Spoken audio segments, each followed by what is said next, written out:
Roman came and had a few harsh meetings with us in those few years when he was more present, and this was translated, which makes it even harsher. You know, the Russian translated. So next it was like, you're waiting for the translation going, well, it's not going to be good, you know what I mean? I'm literally sat next to Ash in the dressing room for England for 6, 7, 8 years. Ash comes up to me screaming in my face after they scored the first goal. You were talking about the timing into the box, and I was like, wow, this is incredible, especially for me as a midfielder.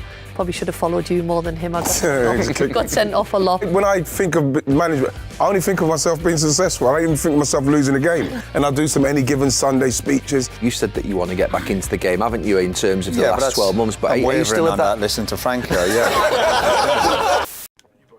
I absolutely love them toffee popcorn. I'm a great love of that. Toffee popcorn, honestly. Are they the raspberry ones? No? Who got the chocolate? Is there a bit of raspberry? Are they the raspberry? Are they? I'm going to have one now. Confirmed, Thank you. raspberry. It's been confirmed that they are raspberry mini rolls. Have you still got the pub, Frank, by the way? Yeah, I have, mate, yeah. Oh, it's so beautiful, that pub. It's got a little old pub. You own the building, don't you? Nice one, like me. Honestly, Enough, I ain't got to worry about the pension. What's that? What's a pension? go to the pub, it's pub in London. It's down a little street like with Georgian houses, and it's a beautiful little pub on the corner. I'm sharing is caring. What's it called? The Chelsea. Chelsea Pig. The Chelsea Pig is good. So it was always called that, and you just bought it. It's called the Pigs, yeah. And I used to go in there a little bit, and it came up. My dad, to be fair. Yeah, your dad, you see, Dad used to go in there, involved in it, yeah.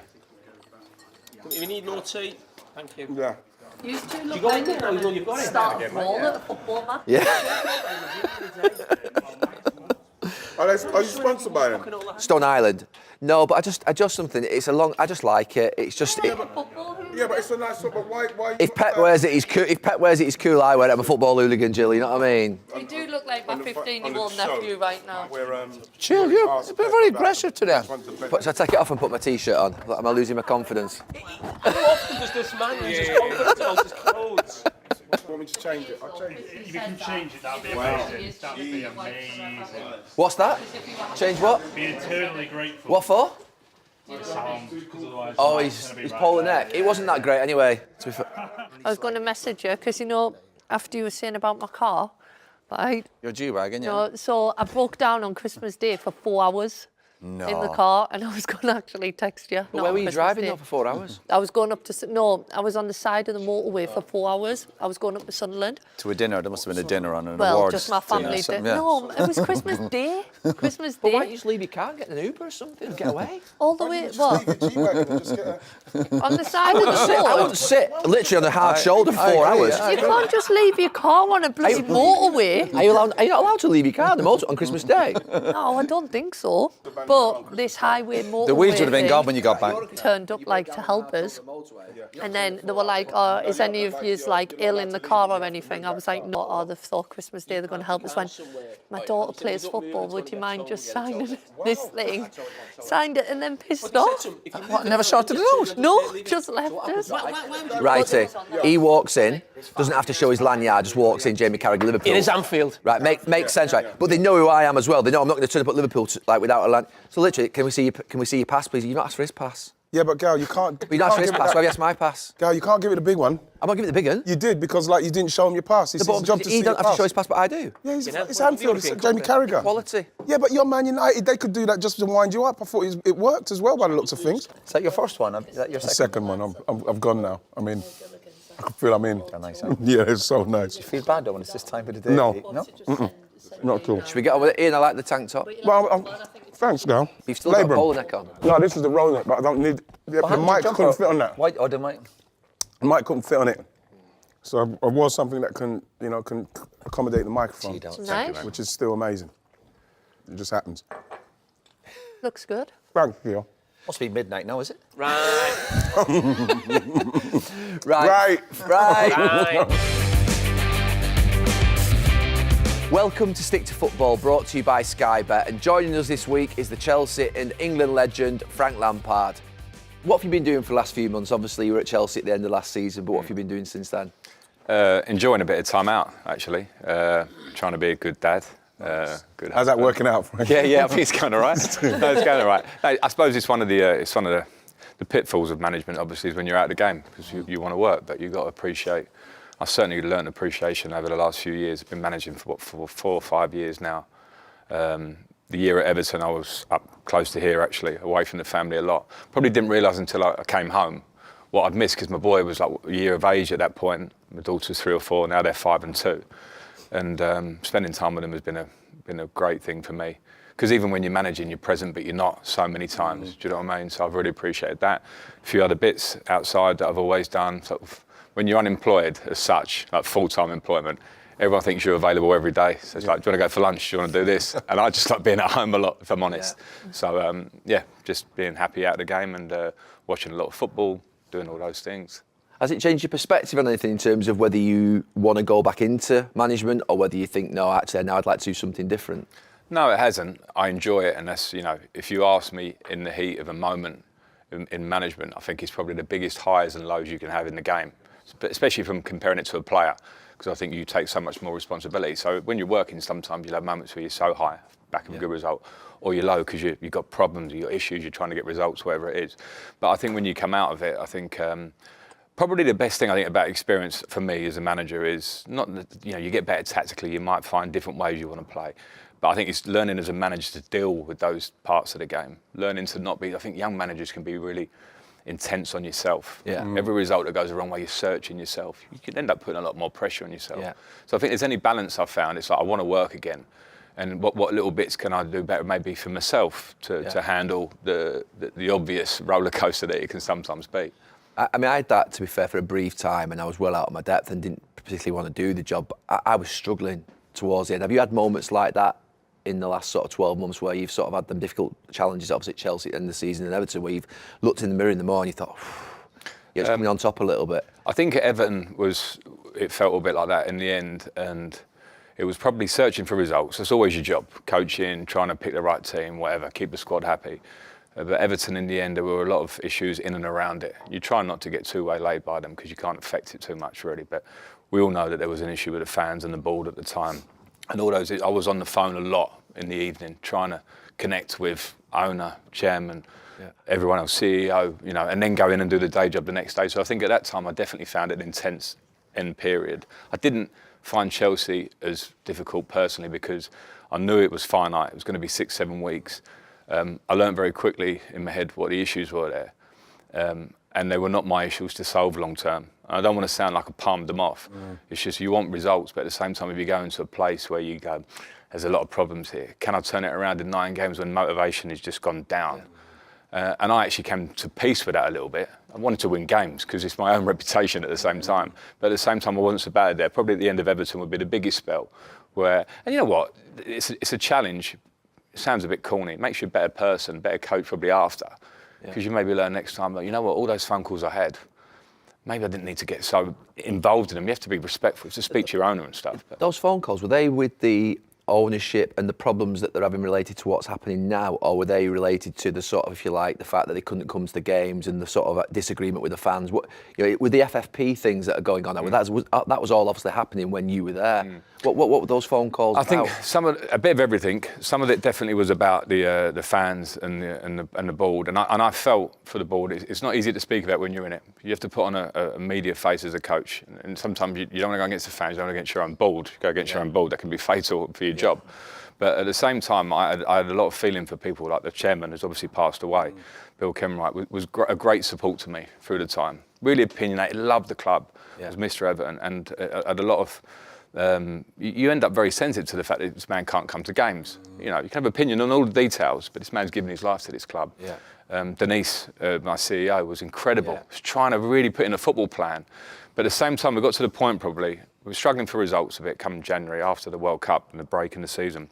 And one of the problems I found at Everton was that we were trying to work a football plan. Kevin Thelwell came in as sporting director. Denise was like, football plan recruitment, what are we working towards? So we're working towards it. The minute January came in, it was like the Wild West. and agents and everyone, and what's it going to be? Who can we bring in? Yeah. We were struggling to be able to spend money anyway because of the FFP situation. I desperately wanted to bring in some players, and in the end, even after I left, I think it was another week, Sean came in at the back end. Couldn't really make any moves anyway. Anthony Gordon left the club. But there was a lot of tension at the club through that, and I think it had been a build-up. You'll know it well, Kerr, as well, but it would have been a build-up over a few years. I felt it from the minute I came in until the minute I left. It was almost like we're in a bit of a crisis, but there's going to be another crisis. That was quite difficult. I think we managed it when we stayed up that year. Quite a lot of the thing, which let's build confidence and feeling. And I think we managed to get over the line with that. But in the second season, towards the end, it was challenging. Where was Moshiri in all this, Frank? So you mentioned obviously Denise and you mentioned Bill Yeah. Kenwright, but Moshiri's the ultimate owner. Where was he in all that? More remote in terms of not being present, which is fine. I worked with Roman Abramovich for years. He wasn't present. We won a lot of things. You don't have to be present. So it'd be more on the phone, having conversations. But I think the joined up nature of the club, which should have been, I think, a reason for... Was it joined up though? No, Yeah. it wasn't. And you could then see why in the last 5 years they'd spent a lot of money in recruitment and it hadn't been joined up. And that came to roost a bit now, and we're seeing obviously the aftermath of that now. I think being in the city and sort of having, you know, a few little links to Everton, there was definitely that divide on the board, and it's probably almost why the board sort of finished. It was almost Moshiri was on one side and Bill Kenwright and Denise Baxendale sort of on the other. And I always had the feeling, I don't know if you felt the same, when Denise and Bill Kenwright and other people couldn't go to the game, and people were asking them to resign. Why are you still at the club? Why have you not resigned? Was the feeling that almost they needed to be there to almost somehow try and keep in check Moshiri, because he could, when you're talking about the Wild West and agents coming around, was that feeling of yours that they were almost staying to actually, if we leave him to his own devices, things could actually get worse? I think there would have been a bit of that in terms of there was definitely a different strategy from the owner to what the chairman's idea was about it and to what Denise's was. I think some of it would have been their own,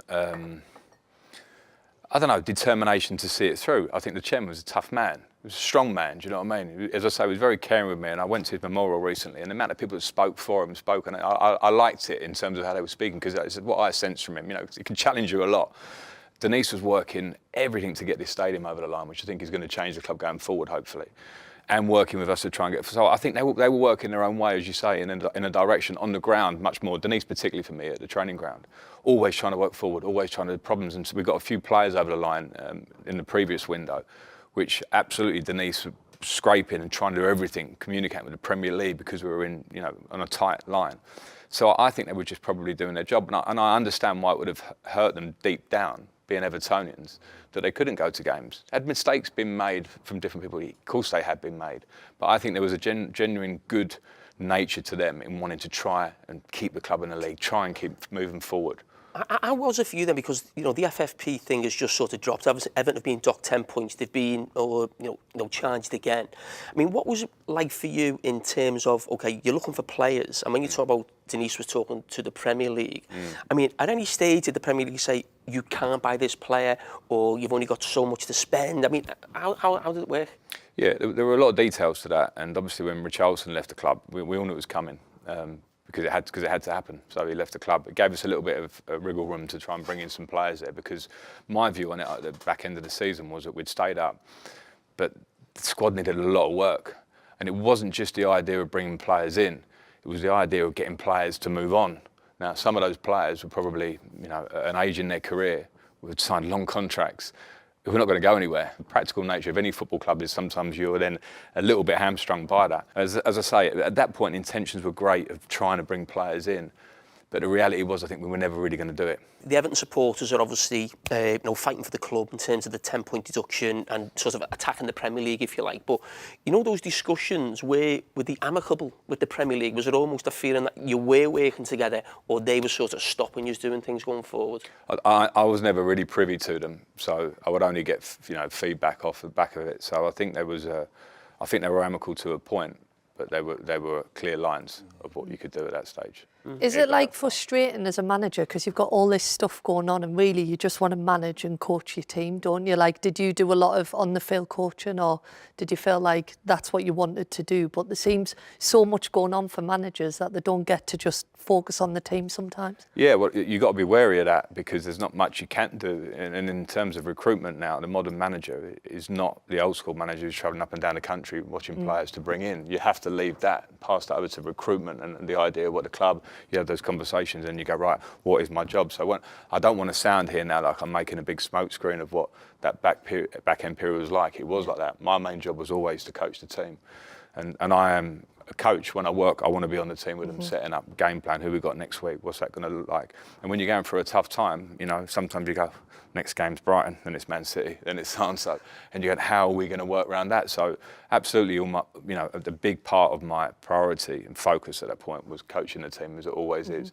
And then, you know, dealing with all those other bits, something you've got to try and be able to handle. I mean, I can handle it. I definitely don't want to sound like a baby or making excuses here, because the real reason you leave the job is because you don't get results in that period. Do you know what I mean? Regardless of the 2 or 3 hours you might have on the phone at night, you've got to find a way to prioritise coaching, if that's what you want to do. Lamps, with the fact that you're born into the game, you know, it's all you've known since you were growing up.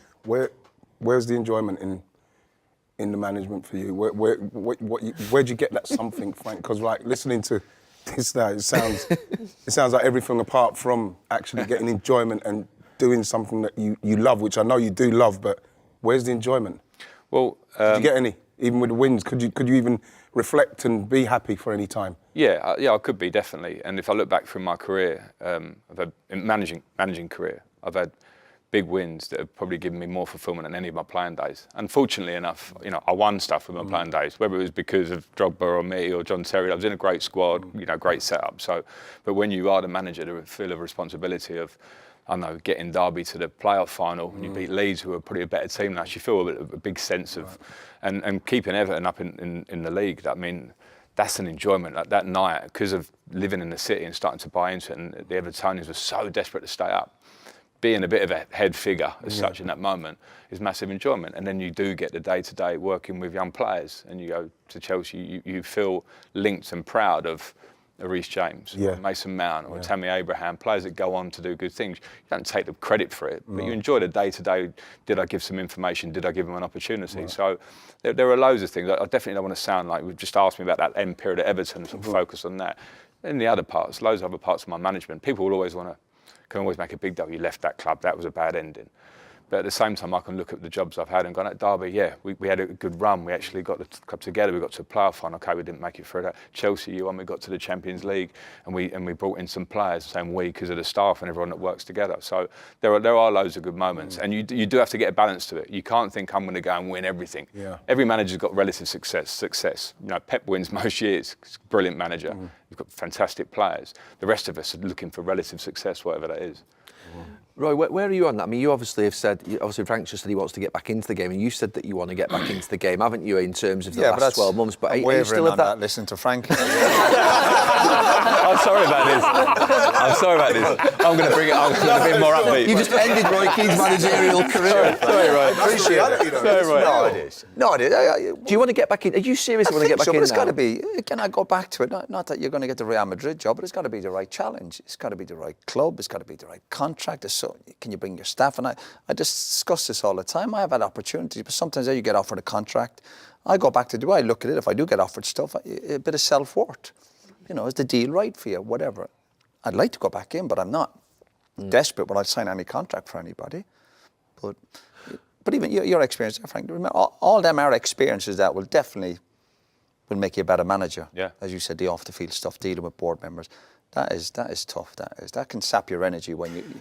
And maybe some clubs there's a crisis. There's always a crisis in there. Yeah. And maybe Everton will be one of them for the next few years. You know, fighting relegation, dealing with boards, and at a club, unless you're at a really well-run club, there are those challenges off the pitch. If it was just about going in and working with a team, it'd be great. Is one of the things why you want to go back into management is that so people talk about the day-to-day and you know give you something to do. I mean, for me, I always think about you with the Ireland job.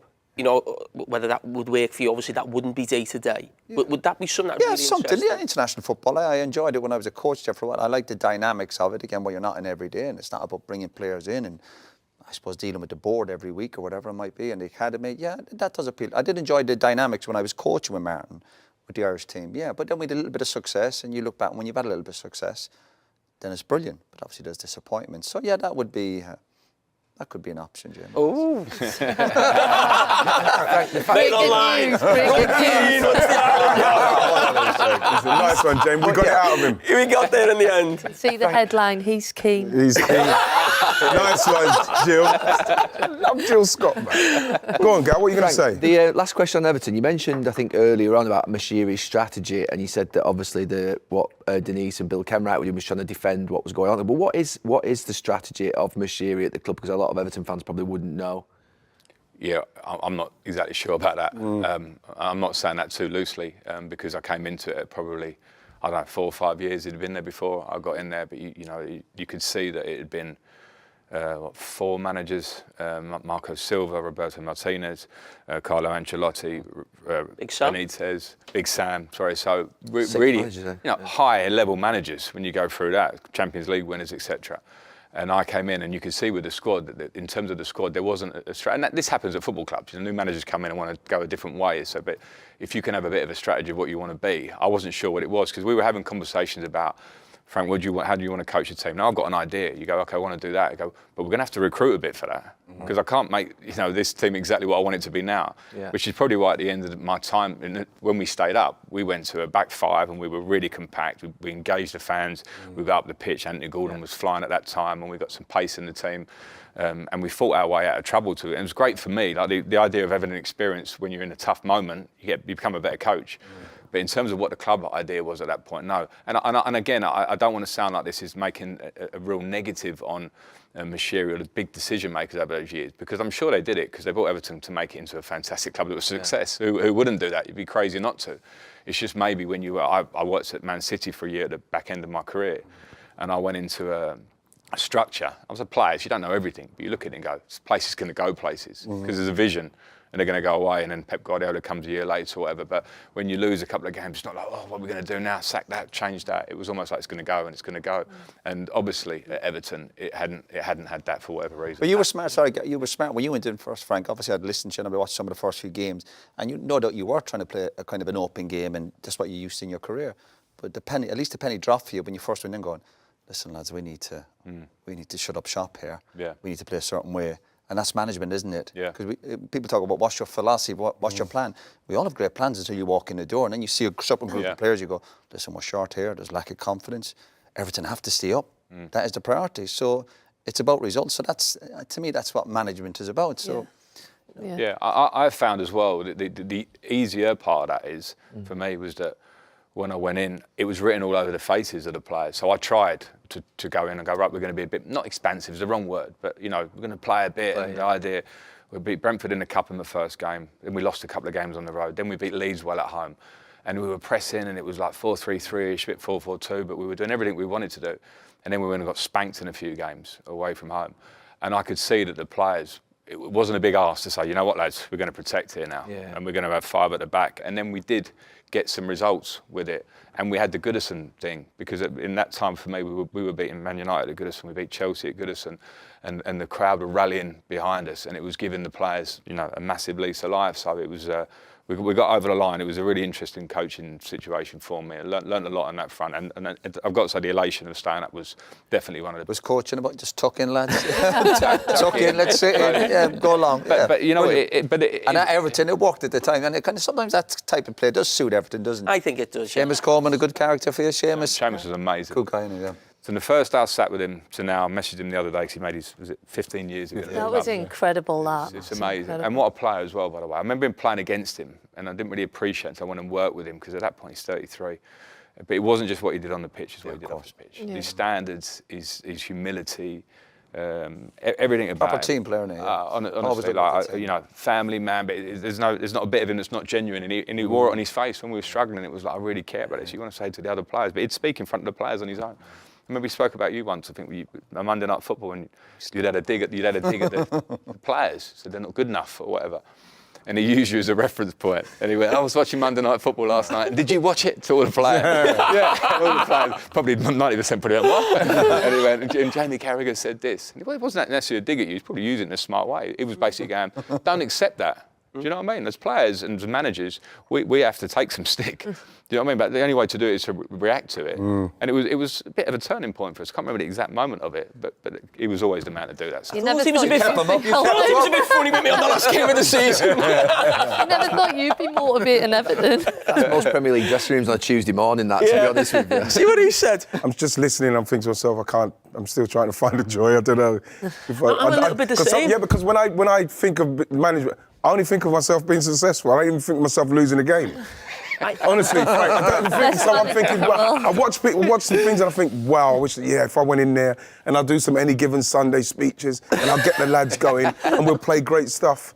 But then I've not heard anybody tell me about the joy of it. I had this conversation, you might remember this, about 10 years ago. The first time I ever did punditry, we worked together on ITV, I think in the Euros 2012, and Gareth Southgate was on the panel and Roberto Martinez. And so 3 managers, or I had to go at management, and I was still... Yeah, 2 really good managers, yeah. Sure, Jim. And when we were going to the bar after the show, I think Gordon Strachan was there as well. Yes. And everyone was talking about sort of the problems and this. And I said to you, why did you do it? And you said, I remember you saying to me, you said, being a manager's like a night out. You know, you're having a night out on Saturday, you get up Sunday morning, you go, never again. And then you get to Friday, you put your gear on, you know what I mean? And that's the type of thing. Yeah. Just like, I don't see that much. Yeah. Do you not miss being on the grass though? Like now. Oh, you know what? I hate that saying. It doesn't mean what you think he'll do.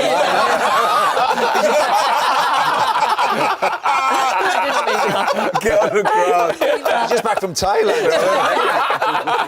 No, but I do. Get I on the miss grass. it. I don't know. Just I want to go into No, coaching. I don't. I can't stand it. I don't miss. Do you not? I don't. No, I can't People stand always it. say, "Oh, miss the dressing room." I don't. But not even just kicking a ball about. Oh, No, I loved it, but it was just like that. Oh no. Was punditry not enough for you, Frank? I wouldn't say it's not enough. I think that's disrespectful to it because I enjoyed it and allowed you to have a nicer lifestyle. You know, it's like I know we'll work hard on the table in our different ways, but like it's from being a player, obviously.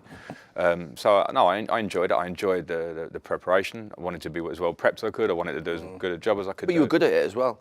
Oh, I thought I was okay, but you always want to be better at it and do what you do and look around and see other people doing it really well, and you kind of want to be as good as you can. No, but say what? No, I wouldn't say it was. No, I just enjoyed the period of doing it, and it actually gave me an eye towards the analysis thing, which you have to do when you're a manager, and it's done so well, and that's why I appreciate good analysis. And I appreciate where I can see prep's been done and someone's watched the game rather than just gone, no, they pressed higher, they didn't, like the generic stuff. Yeah. I saw you the other day, the Man U game, and you talked about the midfield boy, and you were talking about 210s either side of you, cover the space, wait, and then you know where to go. And like, for me, if I'm sitting home, that's what I want to hear. I want to hear Roy Keane show me and tell me exactly why, because he did it for 20 years Cheers, or whatever. Frank. Yeah. No, but it was. But I appreciate that. But you guys, you've done that on Monday Night Football and made it an amazing show. And right when he talks about movement, of whatever it might be, like those things I think are good to listen. Is what I would want to be, that version of that. But then when I got into management, the sort of drug to be the flip of the negative side of it is, can you get improvement? And the more you go into the whole of that, because I want to be a coach and I want to coach the players and I want to give them ideas, I want to show them what they could do to be better. You do buy into that yourself. I watch games with a completely different eye than what I did 5 years ago or thought as a player.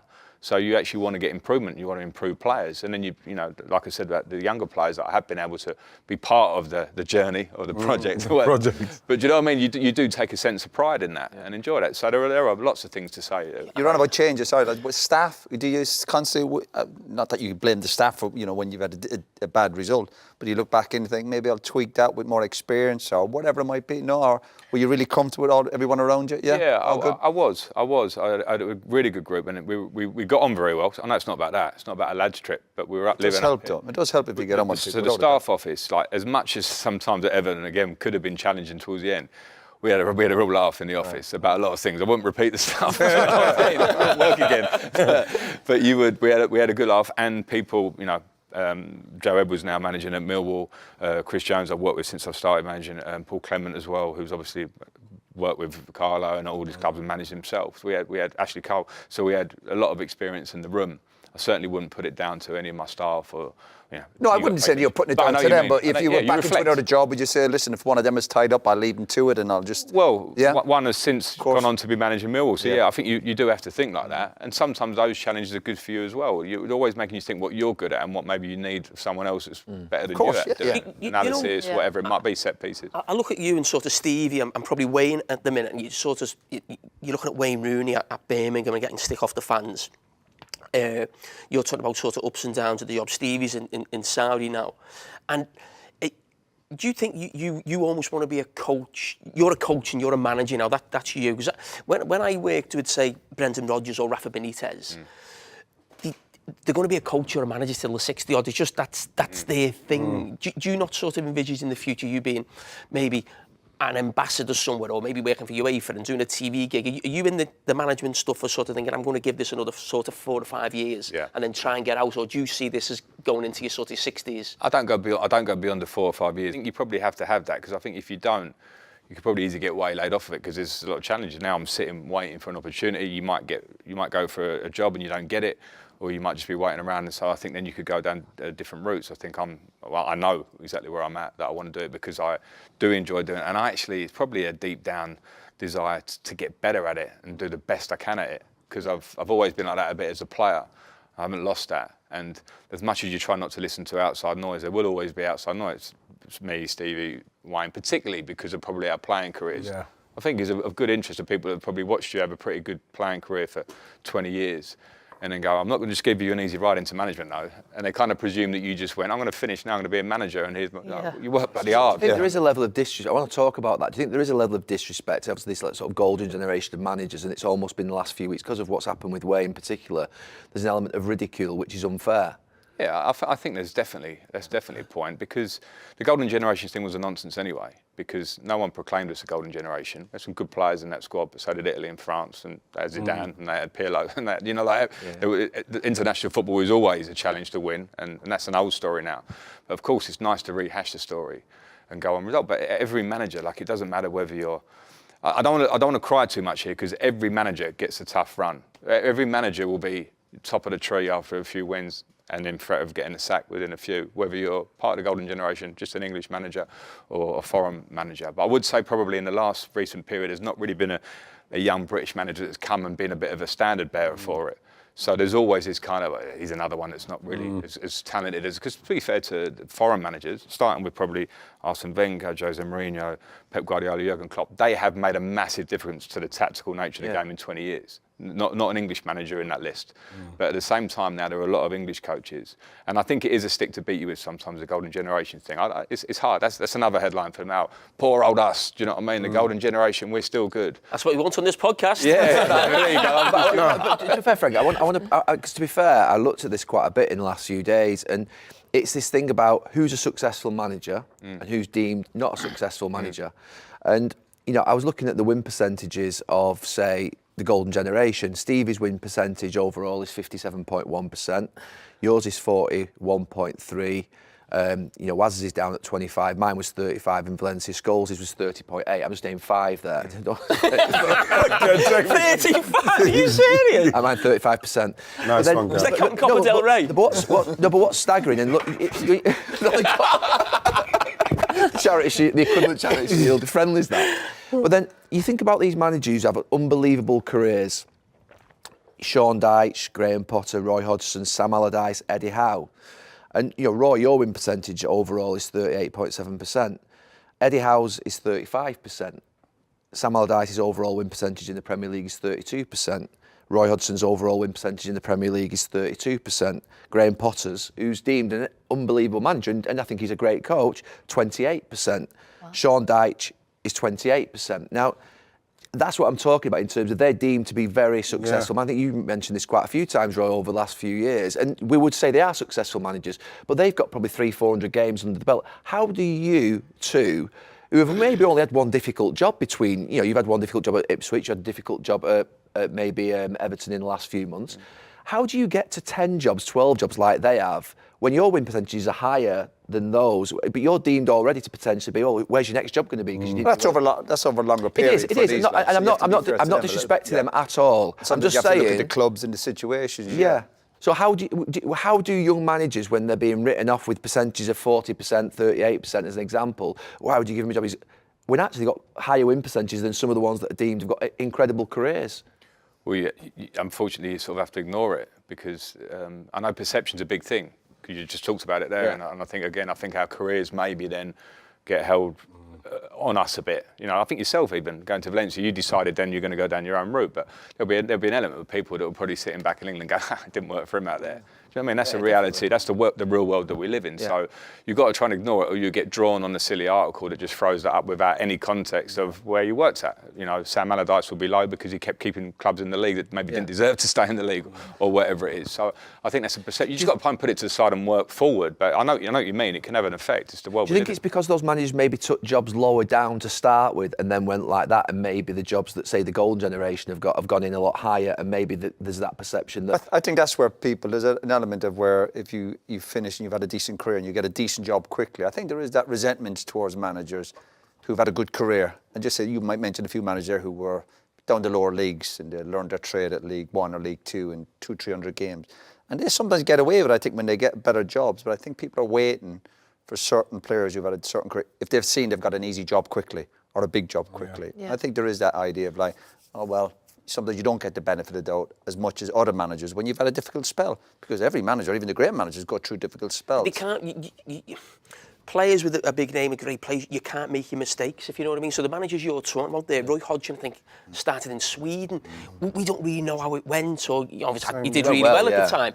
But I think Sean Dyche was at Watford initially. Graham Potter. He was in So what I'm Sweden, saying is, even when they're having a good time or a bad time, they're going a little bit under the radar in terms of them. Whereas you can't Everything's go under right in the radar. spotlight. Stevie can't, Right in the Wayne Rooney, spotlight, everyone's yeah. like, and it feels like everyone in this country, we're desperate for our Pep Guardiola, because everyone says, well, Pep does it, he went straight in Barcelona. Pep Guardiola is a genius. He's probably going to be the greatest manager of all There's time. pluses and minuses. You have to hold your hand up and you go, listen, because of your career, that has given you an opportunity. Sure. Yeah, But but you're then gonna you're make not given that mistakes. bit of breathing pressure. space when you have a difficult spell. Because again, the first thing they throw at you is, oh, you're never going to be as good as what you are as a player. And that's, there's some of the hang-ups you have to face.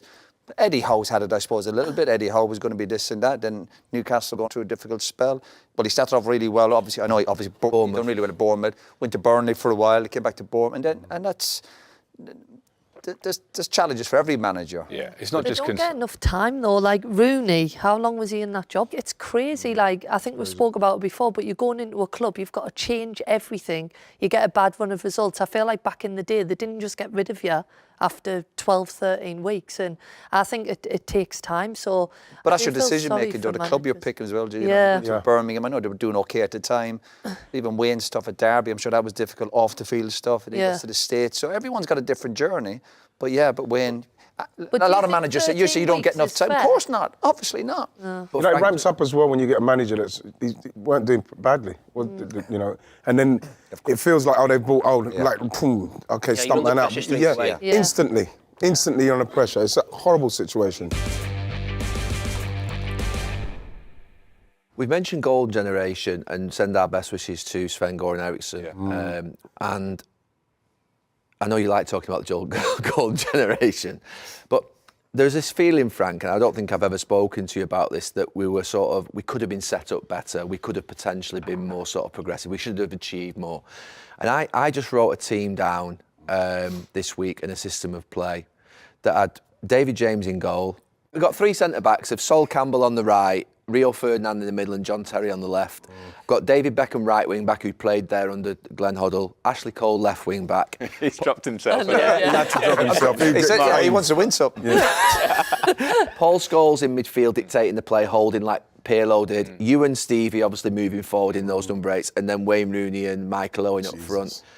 I picked that team and I thought, if we were set up in that way, could we have won something? Do you think the golden generation should have won something? Now, you said that France before had better players, and I sometimes go along with that theory as well. But do you think there is an element of us potentially being set up in a more progressive way that could mean that we would of being able to keep possession more and do more in tournaments? Because you were part, obviously, of the 2004 and 6. And I think it's such a long conversation, this one, because, and I float a bit with it, like you said there yourself, because I do think at times we were probably too rigid. And when I say that, I talk from my own personal experience of playing in World Cups against teams that were not at our level. So I'm not talking about France and Italy now. That's playing against Ecuador. So that were keeping the ball off us. That were keeping the ball in midfield because they're outnumbering us in the centre of the park. So the things that maybe me and Stevie get used to doing, where we had numbers or we were used to, now you're just trying to cover space, and you actually get a bit mentally done with it in the game, going, why is this happening? And I think we were probably struck, and that would be, Fabio Capello, one of the greatest managers in terms of his record in Italy, coming in, went with that very rigid structure as well, because that was his way, and he'd had great success with it. But for us, I do think, but there are a lot of factors to it, like the Paul Scholes factor. Scholes is an incredible player. I remember when I sort of first got into the squad, I probably upset the apple cart a little bit because I was another one that was sort of attacking midfield, and now you've got three of them. And I know Scholes went on the left of a diamond, and we had decent Euros that year, but we got knocked out. So then Scholes kind of retired from international football, I think, for his own reasons, whatever they were. Then went into that kind of deeper role at Man United and became a quarterback and was unreal. And now you can casually look back and go, why didn't you just put Scholes there? Yeah. But he wasn't playing at that point, he wasn't playing there. He was arriving into the box. I remember scoring those 2 goals against Scotland and hitting the ball over the top for you. And at that time, he was an incredible player throughout his whole career. But the circumstances had changed. And, so there were Wayne and Michael didn't quite play together in that two that much, like Wayne, and then Michael started to get his injuries, and then Wayne came into the team. So it was never as clear cut. It was a good squad, and maybe with some different, layering, getting another body in midfield for sure, I think would have helped. It certainly would have helped. But were the dynamics of people together? Was a lot of egos? Was you'd hear stories about Liverpool against United.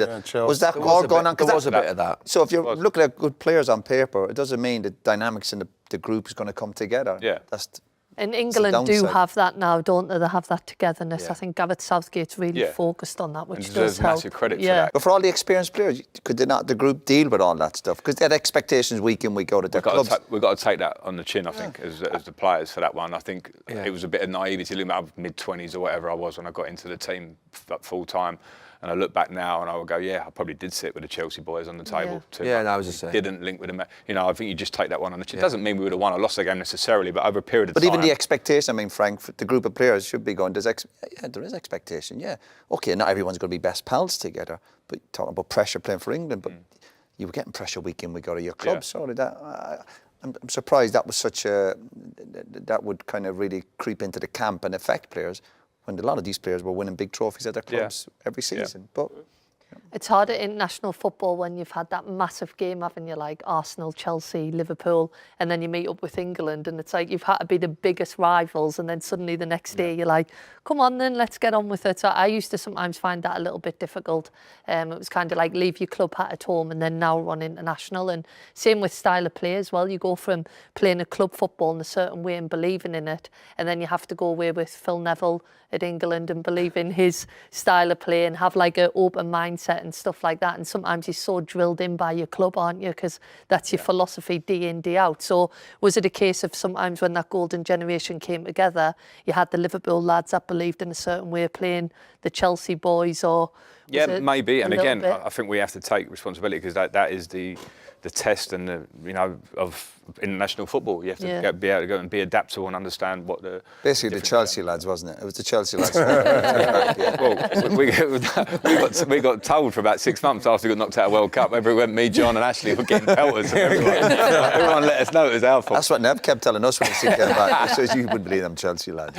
But Sven was linked with the United job, wasn't he? He was supposed to be coming in. But you all liked Sven, didn't you? He used to come back. Absolutely. Yeah, we really liked him. But and to be fair, I've always taken the sort of same opinion as Frank, that I look back and think of as players, we disappointed and we fell below our standards, and other countries had great players.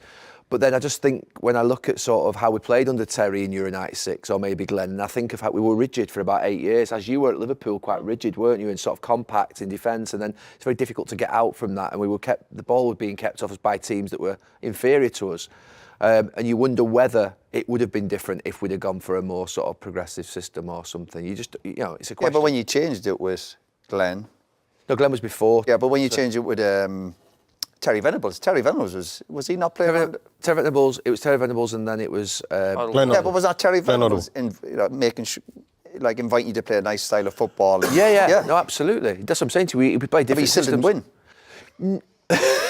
Why don't you just say that? No, in the no, first no. place? It is a good point. No, but you have this in your head. If we played a certain way, we could have won. No, you still listen. As you know, still fine margins. Yeah. You still have to get over the line in certain games, and so even when you did start playing and you were having more possession and getting more balls in the box and brilliant strikers like Shearer, listen, it still came up short. I think you're right, but what I would say about that is I think when I hear players talk about Euro 96 and maybe the World Cup in 98, it feels like there was an enjoyment. Yeah. I mean, I was in the squad without really being in the team, but I don't ever felt like we enjoyed it that much, you know, the tournament, because you'd sometimes get a result, but everything felt like a grind, didn't it? You know, it just didn't feel But the Euros like... was in England again, Jamie. Sorry, I'm throwing the spanner under works here. But when you're playing at Wembley all the time, you get with that momentum, then it's more going to be pressure. good, isn't it? It's more pressure. And obviously, lads are based in England, you got family. Surely all that comes in because a lot of Ireland would do when you go away and you sometimes been away for a kind of long spell didn't seem to suit certain countries because you'd always hear the Brazilian lads, they love being away for 4 or 5 weeks together. But as you said, especially if you think lads weren't getting on that well together, that does make it a long tournament you're away without a doubt. Were we that bad? Was it that bad? I don't think it was that bad. It was. No, I don't think we were that bad. No. No, I'm not saying it was that Yeah. bad. I'm just saying. It was it was them. Was it? It was you. Well, Scorsese never used to like going away. For example, Scorsese used to come back, and you're on about why, Scorsese kind of retired from England. 2004. He was still fairly young, but he used to come back and he didn't like it. I would think the Man United boys. I'm not pinning on you. It is, isn't it? But It is. we were a generation slightly younger than you, the Chelsea lads. So when I remember coming to the squad and looking at the Man United tab and going, ooh, like that you were the governors of the room. But Gary, you not wouldn't in a negative way Gary necessarily. made an effort, Frank. Sorry, you were fairly quiet, weren't you? You wouldn't have gone over I just can't visualise you going over to the Chelsea lads, for example. Just It was good when there was a cause. You know what I mean? Yeah, Like, yeah. strike. It was a strike. Union man. 1-0 all out. He was great. No, at that. Gary was the kind of person that when you go back and they say, what was he like? What's Gary Neville like? You say, not sure. No. Yeah. Because when we used to go to Don't United, speak to he'd you, go to bed don't early. bank I you. could imagine him sitting down all night. Only with sit on the lads, Man United having a table. card school. Did you get the card I school? love Gary. no. And You know, That's when, my like, point. dinner was 7 o'clock, so you get there maybe a couple of minutes before. He'd You be don't have to on the finished. dessert. I know. Honest to God, the Man United, they're all sat there, they're done. Yeah. And it's like, I used to Card love school? it. Did you get him up in the card school? No, I didn't do card school. no. No. But this is all not a diversion. There were 6 of us in the squad. There was a lot of us there. There were a lot of you there. And environment is clearly big because we'll talk about it at different times. You need a good environment. But you don't have to be best mates. And I remember one thing I remember from yourself and Phil, actually, as players, was your mentality. I remember the warm-ups you used to do in the dressing room and that. Like Phil used to do doggies in the back of the dressing room. I thought it was a bit much. Still doing them? In the positive, I looked up to that. I was like, this is what Man United, because you were winning everything pretty much. But you know something, Frank? I That wasn't up to Gary and Phil. I thought They it was help. quite- just in all of our defences, I think it was quite an intense period between United, Chelsea, Arsenal, Yeah. and Liverpool. There was a lot of, if you We're remember all that, going for the must Champions have League, done weren't something. we we? were all Yeah. going for the Champions Yeah. League between sort of that period of 5-6 years. Jose had come in, who was trying to create a siege mentality. Arsene Wenger was obviously with the Invincibles. Yeah, true. Liverpool was starting to get closer with obviously Rafa Benitez, and there was a lot of anger there between Sir Alex Ferguson and Rafa Benitez, Benitez. So it was all a bit like you were at each other's throats. Did the manager ever get you together? This is my point, and feel that tension. And even if you go, it's not that obvious. You're not going down and not speaking to people, but you're missing something. It wasn't that bad, but it'd be little things for me. So I know Glenn tried to, for instance, he brought in a single table. So basically, rather than having the 4 round tables of 10, and then you might sit on different tables, he would bring in the one big table, Right. so you're all sat basically around one table, and things like that can help. What else? I think one What of the else? problems Just was- a table. Quiz night. Just Quiz a night. Quiz night. Solved it with a Chinese. I think within that rivalry, if you thought of Chelsea at that time, it was you and John. Yeah. It wasn't Yeah. just like you were in the team. You were like, and it probably felt a little bit like sort of Liverpool's You me and and Stevie. Stevie, and you were like the class of '92. So it wasn't just the teams were against each other. The big figures within those teams. course. Were sort of like the Did leaders you of like the going away, teams. James? Did you like going away with England? No, not really. I remember For Ash. that reason or for football Oh, nothing to reason? do with that. Right. I never played. Roy, do you remember But the you game? did not. But you must have enjoyed being together and training with the other. lads. Roy, the tunnel brothers. game. Roy, the tunnel game at Arsenal. That game, you remember how Arsenal were that game? They were so fired up before the game. Arsenal scored the first goal, don't they? What was that, the 2-2? No, Or the 4-2. We 4-2. win in the end. Oh, We was win that in the with- end? Yeah, we win the game. Was that Sharpie? No. No, was it it was well Ronaldo? after that, yeah. No, it was well after that. Ashley Cole, I'm literally sat next to Ash in the dressing room for England for 6, 7, 8 years. Ash comes up to me screaming in my face, you fucking... After they scored the first goal, right? Ashley Cole, the most placid. You know, Ashley's a brilliant lad, isn't he? Yeah. Another great lad, yeah. We had to get that in. Ash comes screaming in my face. I'm like, what the fuck? Should have booted him. Right? So literally, like a couple of weeks later, you literally sat there next to him. Yeah. So much was going on. You obviously with Chelsea, and there was that type of thing going on. Rivalry. It's like, The rivalry took over. Really? You have to put No it wonder you won aside, nothing. though. Jesus. This is why Phil did so much work on environment when he came into the England job, I think, with us. And we did. I loved going away with England. I absolutely loved it. And I think especially tournaments, you are away, maybe he'll have you 2-3 weeks Did Phil prep. bring you together as a group? Yeah, he did. He really did. Yeah, his work off the pitch was really good. Serena carried it on. And I think when you're in a tournament, you have the 3-week prep, maybe at St George's Park, which there's not a lot going on. It's great facilities. And then you go away. So you could have like 8-9 weeks together, which is a lot. And if you take away the on the pitch time, more of it is obviously spent around each other. And I absolutely loved it. And I think that's why we ended up doing well, because you have to enjoy it. Like playing for your country is the biggest thing ever. And I'm sitting here now and I find it quite sad that at times you just didn't enjoy it, because you look back and it should be the best days. I don't think there's any England squads like you mentioned, like the golden generation that had the competitiveness amongst the team like that generation. None, not in England.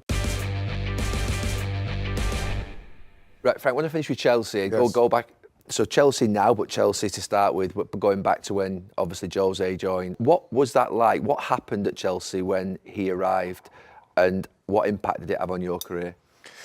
Well, as a group, he brought a huge self-confidence that rubbed off. We all saw the press conference, and we all felt it the minute he walked into the room. So I think we were a good group, good players. So he came into a team already that had come second, I think, the year before. Had a bit of a core of a British. The dressing room, we sort of not ran the dressing room, but he had that strength within the dressing room. I think in that first year we got Didier, got Big Pete, Carvalho came in, so he went bang his 4 other players, top players, to make you a better team. Set us up in a pretty simple structure, 4-3-3, but it was, at the time it was seen as a little bit forward thinking, but not much to it looking back. But it was more for me the mentality of we're going to win, and I'm telling you so. And when you got loads of mid-20s year old lads sort of taking that in, I think we all took it in. So it was. Was the first league match against United, or was that Yeah. the second? You didn't 1-0. all the way. I was centre half. I didn't get the goal away. You I centre didn't give the half? goal away. Have we got on video? Let's get the video. Nigel Johnson, wasn't it? Did you I play had centre half? Yeah. You centre I half. knew that. Did you like start? No, but that was you're on about a new manager coming in, putting a statement down, and Yeah. it was a big win, even that. It was. early in the season. But we played a diamond that day for some reason. We went into 4-3-3. I don't know why we played a diamond, and it was a bit stodgy, the game. It wasn't a great game when we nicked it 1-0. But then as we hit the ground running, all new things which are fantastic man management. You'd sit there and go, the next 6 games we're going to win that. It was new to us. Do you know what I mean? No one had come in with that bravado. Yeah, and we're going, well, we will. Then that kind of it went through to the team. And on a personal level, it was probably pretty similar.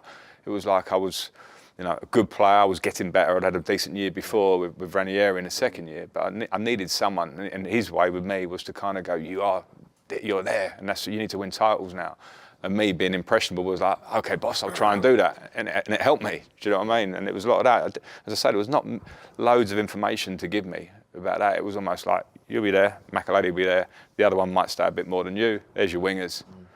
We do this, we do that. And, it was spot on. So some of the greatest things for me in management are simple things. Yeah. Simple things, mentally simple things on the pitch as well. You mentioned earlier when you talked about Mashiri, about he doesn't turn up, but then Roman Abramovich didn't turn up, but he was successful. What was sort of like how was Chelsea so successful and the model became so successful, even changing managers all the time? Still wins. What was it about Chelsea under Abramovich that made it such a sort of success machine, really? It was. I mean, for many years, only United won more Premier League titles. Well, then it's the players, isn't it? I think if you explain it that way, we had such a strong core of players that when the manager changed, a few would be disgruntled a bit about it, a few would be happy because they might get back in the team. But the basis of it remained that we had John being the the captain that was there visually for everyone to see. Myself, who was behind that, a bit quiet, but maybe like my training, I was a bit of a standards man. Didier was like looking after the boys in the dressing room, the African boys and Essien and these ones and the French speaking and Big Pete. So we just had this, however smart it was. Big personalities, huh? Yeah. Big Big spine. I don't know how much, if they would have stuck with Jose through that patch and he'd stayed on. I know Jose's history now sort of looks like he moves on after a few years anyway, but Carlo left after 2 years, like top managers. So I'm not sure it was necessarily the right bit. We did manage to get over the line again with the players, do you know what I mean? And it became, the Roman sort of idea. He came in at a few harsh meetings with us in those few years when he was more present. What would he say? He'd just come in. One was before we played at Old Trafford in the Champions League. He'd just come and he'd just sort of be really harsh. I remember him saying once before the Old Trafford at the hotel game, and I think Chicharito went through and scored early in the game. It was Champions League quarter-final or something. And he sat down and went, and this was translated, which makes it even harsher. The Russian translated. You're waiting for the translation going, it's not going to be good, you know what I mean? And he was like, do I think we're going to win this game? No. Do I think, will you be here at the end of the season if we don't win this game? A lot of you know, and that was being translated to us. Like 2 hours before the game. Typically, we all go out like little kids go, shouldn't have been saying that before the game and all that. Yeah. But really, what he did with those... I didn't realise he was so invasive like that. He only had a few, I've got to say. He'd come to a lot of games, and in the early years, my bigger memory is him cuddling us a bit. Not too close, but, well done, high five and off, and that was great. But there were a couple of times, I remember with Carlo one year, he came in, we won the league and we won the FA Cup, but we got knocked out by Inter Milan in the Champions League. Jose was the manager. And by Jose, the bits at the bridge. Wow. And he came in and absolutely went at everybody from ourselves and manager. It was strong. And then after that, we went about 9 unbeaten. We were winning. So when we started, we won 7-0, 8-0 at the back end of the season. And we had a good team, Anelka, Drogba, Malouda, and we were strong. But we'd been a bit like that. He came in and went, bosh, and everyone walked out the room. And then we went on a big run. Not saying it was just that, but there was definitely, so when I say it was the players, there was also a cultural thing around the club there. It was like, we're winners. Coming second was a disaster.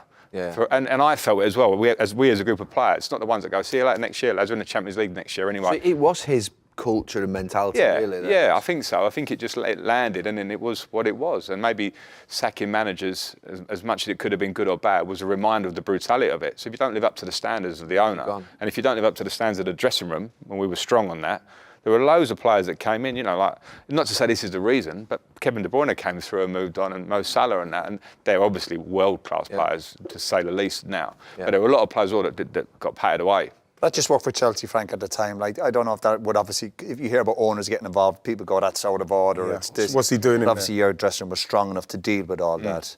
But I love that culture of Chelsea, and in terms of they were just a winning machine. Would you like an owner coming in, Jim, if you were a player? And oh no, right? Yeah. But the thing about Chelsea at that time and changing managers, there was always this feeling from the outside that Abramovich wanted Chelsea to be like Barcelona, the way they played a little bit, and I could never understand it because I'm thinking, just win every season. I'm always thinking, why would you change that model? Because your model almost reminded me a little bit the way I'd always see like a Bayern Munich where. Big, powerful, strong. You wouldn't want to play against. You've got quality, but it's not massively overplaying. But you're your team when you play against you, you're thinking, how are you going to beat them? Horrible to play. Yeah. And I used to just think, Steph, you're winning. I presume with that one, I'm presuming a bit here, but there might have been a lot of people around the ownership that would be going, oh, you've done well here, but you could play like Barcelona. Yeah. That's amazing. And I presume that might have been, because we probably tried that. Scolari came in, didn't he? Scolari, Villas-Boas. Yeah. We tried to be a bit more expansive. And it didn't work, really. And then when they left halfway through their seasons, Gus didn't come in and went bang.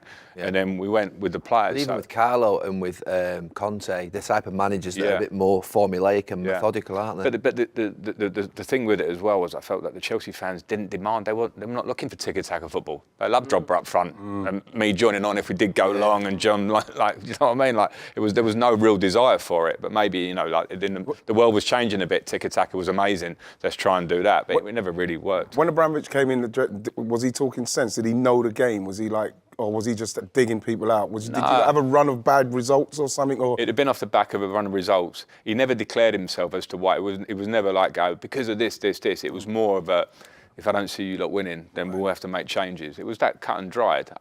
Looking back, I appreciate it. And even at the time, I was a little bit like, myself. You know what I mean? Like, you don't want to be one of those guys. It worked. Yeah, it did. Wow. It did. Moving on to modern day Chelsea, you talk about a winning mentality under Roman Abramovich. The new ownership have come in and they've tried to obviously do something completely different from a strategic point of view, sort of the 8-year contracts.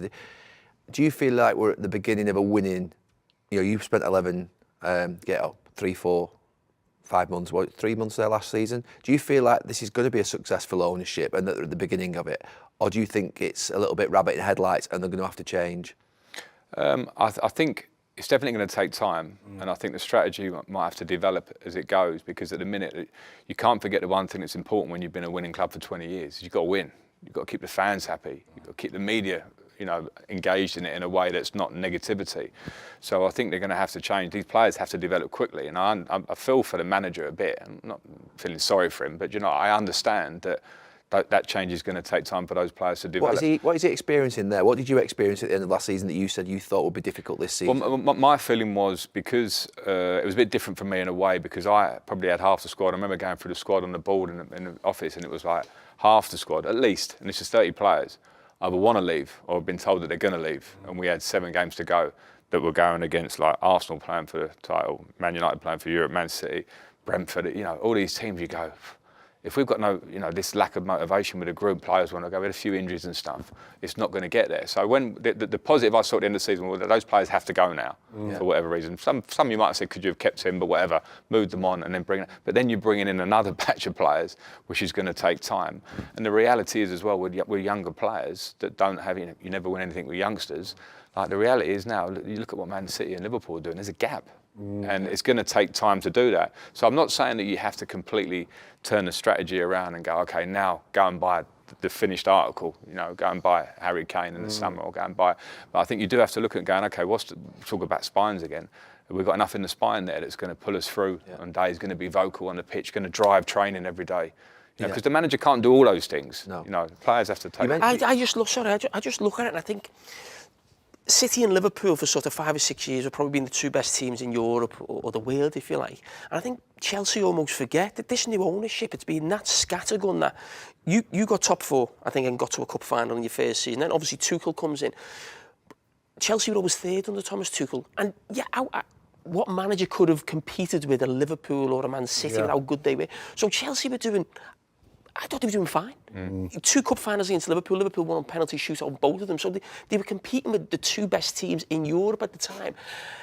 And then the owner comes in, and then all of a sudden Chelsea look like they're 8th. Whereas, even for a few years, they weren't winning everything, they were still really competitive. They were the best of the rest, if you like. And it's still a competitive league with Spurs, Arsenal, Manchester United at that time. They were still sort of the best team behind those 2. And all of a sudden now you look at it and you think, they're miles away from the top 2. But even sort of you look at Villa now, even like a Newcastle, Manchester United last season, it just feels like so quickly it's just gone from being almost there to just miles away. Yeah, no, I see what you're saying. It's a Premier League, it moves forward really quickly. And at the time, now, as I say, the strategy has been to recruit young, and it's going to take time. Now you're seeing the difficulties of that. So I don't think anyone can expect. I think if Chelsea, progression this year will be starting to play better and get a better feeling around the place. Now, I don't know where that ends up it might be 8th, it might be 6th or whatever, I don't know.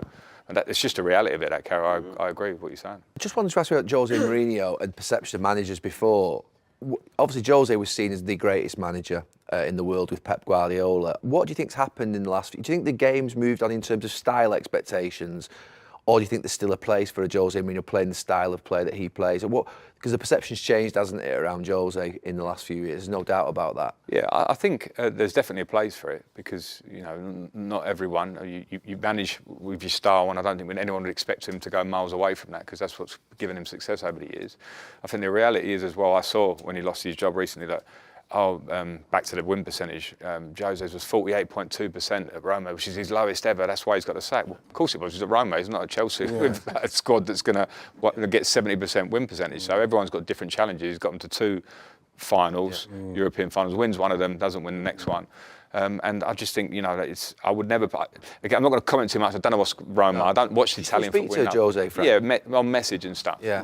But I don't. I think it would be quite lazy to kind of go. He's still, like people talk about him in the old, being quite harsh. Yeah. He's still a big story over here. I know he is, and I know he's been sent off whatever times over there. That comes with the Jose thing. But when I look at him, I wouldn't want to think about exactly how he is with the players at Roma, because I've seen a lot of stuff this week as well. Players going, thanks very much. I know that can happen a lot. Players go, thanks very much, on to the next one. But at the same time, I would have thought he'd adapted. He's a smart man, and he can't change from being Jose. He's won him 30 titles or whatever it is. Yeah. So I think there's absolutely a place for him. I think it'd be interesting to see where he pops up next.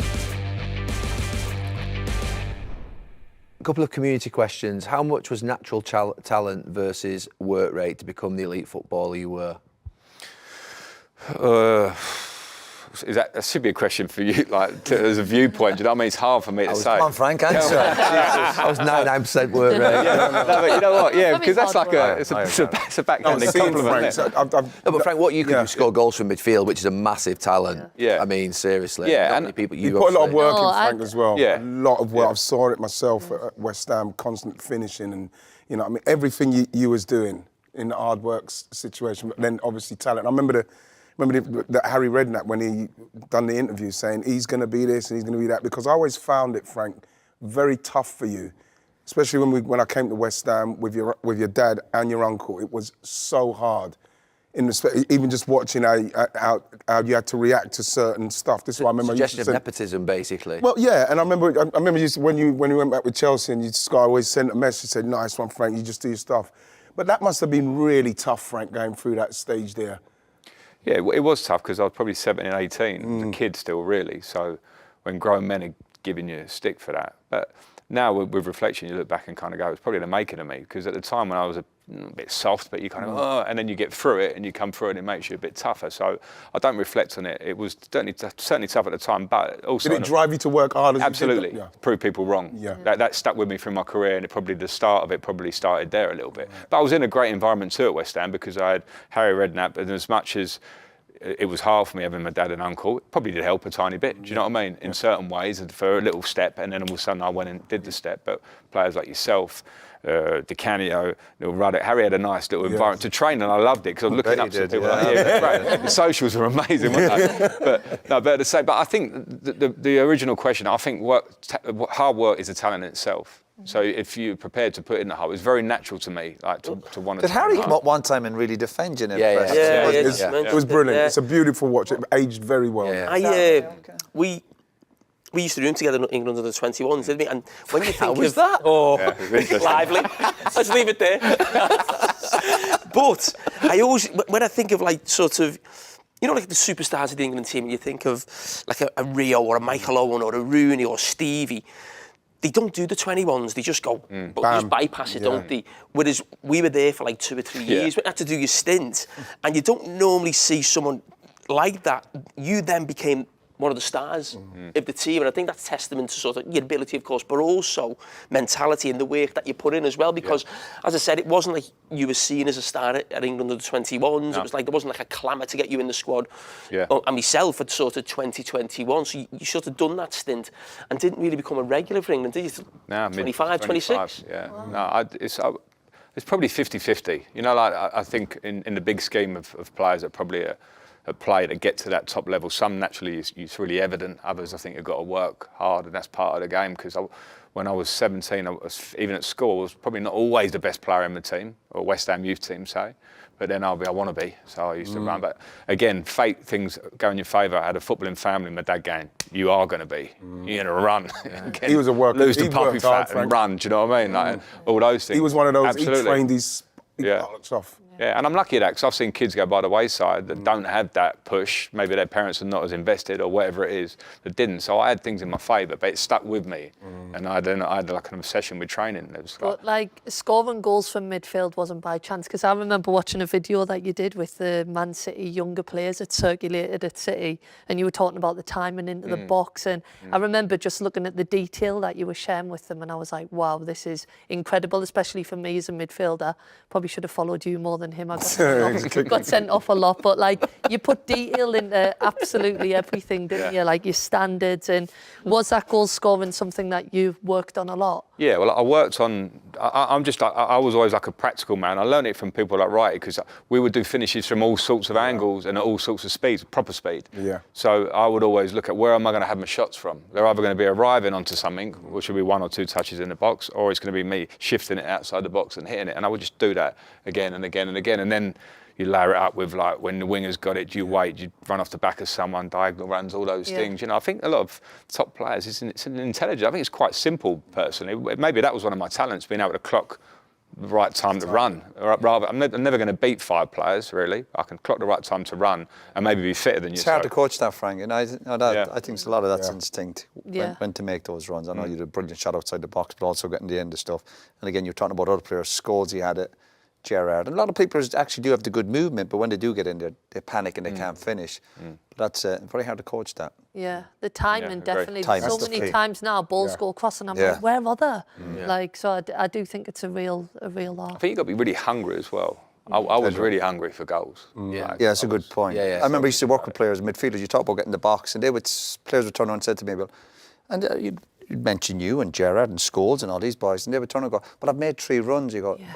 You know, sometimes they've made 20 runs, but you only see the end of 1 maybe. You know, you got to keep getting in there and be brave enough to not get there and be brave enough to miss. But players make 3 or 4 runs, they think, I've done, no, keep getting in there. Be brave enough to get in. With you, even like, I knew you were going to say I know, that. honestly. You'd be watching a game, Chelsea, they'd be like 2 or 3 up, the game's finished and everyone's just walking around. But if he hadn't scored, he'd always get one in the last minute. He'd keep running. I go, that jammy bastard scored again. And his other favourite was, if he hadn't scored, getting loads of shots in and saying sorry before anyone's even had a go at him. I know. And he gets it again, he goes again. I didn't realise you were studying me so closely. Was it bonuses in your contract for scoring goals? No, really, I was just well paid. That was it. no bonus stuff. Yeah. And last question, which player have you coached that reminds you of yourself the most? Well, I used to get asked this about Mason Mount. It was just an easy question. Do you know what I mean? And I didn't really see it, if I'm honest. I think we had different attributes. We played in a similar area of the pitch, obviously. And he sort of ran forward, but he's not got the finishing. He probably and What? Just talk to us about him and his move to United. Talk to us about what you see in him as a player, because obviously you believed in him enormously and got great things out of him. He's obviously struggled in his first bit at United. Just talk to us about him, can you, a little bit? Yeah, I mean, a bit of injuries as well, to be fair, and a team that's struggling and a big negativity in certain ways. But from my point of view, because I took him to Derby, he changed everything for me there, really. Him and Tomori and Wilson, the young Mason particularly, his level in training was high level. Pressing, brilliant. Off the ball stuff, brilliant. If you want to give him information, takes it like that. We'll jump, we'll recover, we'll jump, we'll recover.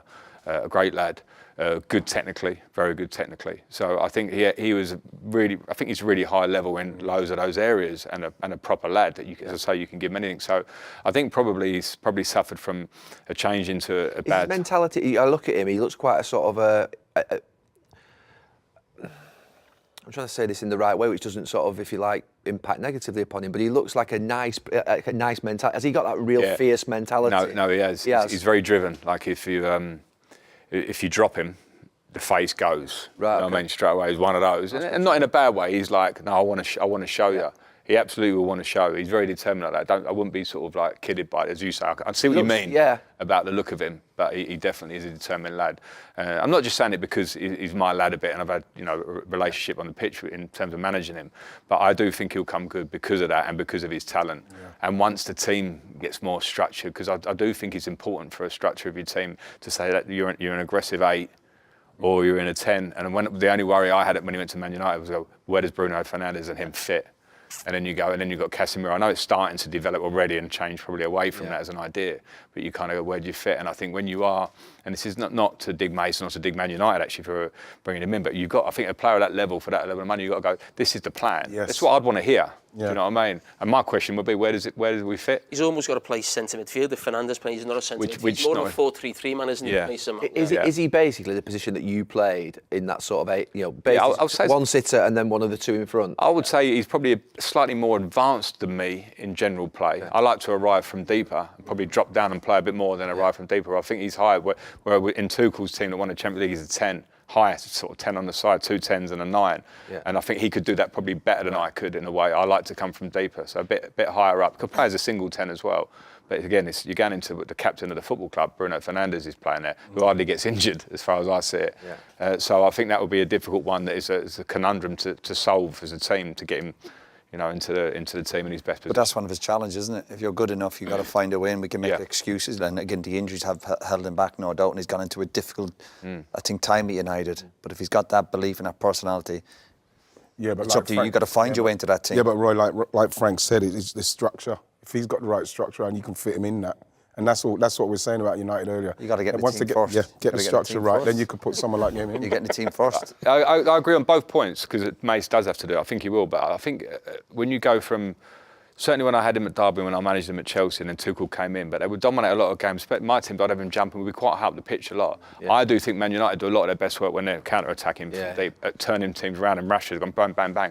Maybe Mace has got to get to grips with what that looks like for him, because all that high pressing stuff's great if you're in a high pressing team. They're not a massively high pressing they're not. team. Yeah. All these sort of stuff in tight areas up the pitch, which I think he's good at, and can get better at it, I think, and be more effective in the box, score more goals. I don't think they stay there lows and you kind of going like that. They actually go their best stuff when I've coached against United is probably have a lot of a ball, but be worried, be careful of that. Yeah. And I'm not sure that Mace is one that's going to be going, oh yeah, I'll join you, Marcus. You know what I mean? It's not. That's not easy for anybody. So it's different style of play as well. What's the best piece of advice you've ever had to finish? Well, it'd probably be from my mum, and it would be stay humble and keep your feet on the ground no matter what. Do you know what I mean? She was always like, and she used to say rise above it would be her things. So stay humble and rise above shit. And I haven't always managed to do that. I don't think any of us do. Do you know what I mean? But sometimes I check myself a little bit. That'd be that. Nice. Brilliant, Frank. Can I ask you one thing? I really wanted to say this. Like Columbo. Oh no, he's gonna get you. You must be aware, obviously, when you're managing, you do your interviews, and you do that thing where you laugh and then go serious. Yeah, I'll say it. My daughter said it to me. I love it. I used to love it. You never heard of that? Oh, It's God, so- you're my going to God. go looking for it now. No. No, I Do you know what you're doing, or do you try? Or No, are you well, thinking about I've doing tried it? to stop it Trying now. to stop it. No, but I have. My daughter sent it to me ages ago, like it was a meme or whatever they call it. I don't even really, but now I've seen it, I can't unsee it. But I've done a few press conferences where I've gone, you do it and you go, oh shit, I've done it. You know what I mean? Can't help it. Frank, brilliant. Cheers. Thanks, Cheers, Frank. everyone. Brilliant. Cheers, Thanks so Gary. much. Thank Well you. done. Cheers, Right, Cheers, it. Joe. Thank Thanks you. very much. Gary, thank you. Thank you. I Thanks love so you. much. Enjoyed it. James, Thank you. you're the best. Hey. Well done. Frank, go in the middle. Go on. Right, James, you go there. I want to be next. I'll be next to Frank. Actually, go. Anti-Irish, isn't it? I tell you. No. Brilliant. Thank you. I want to be next to Frank. No, I want to be next to Frank.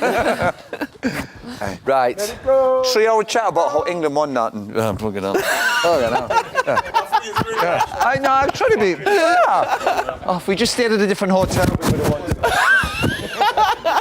Different bus driver. Thanks, everyone.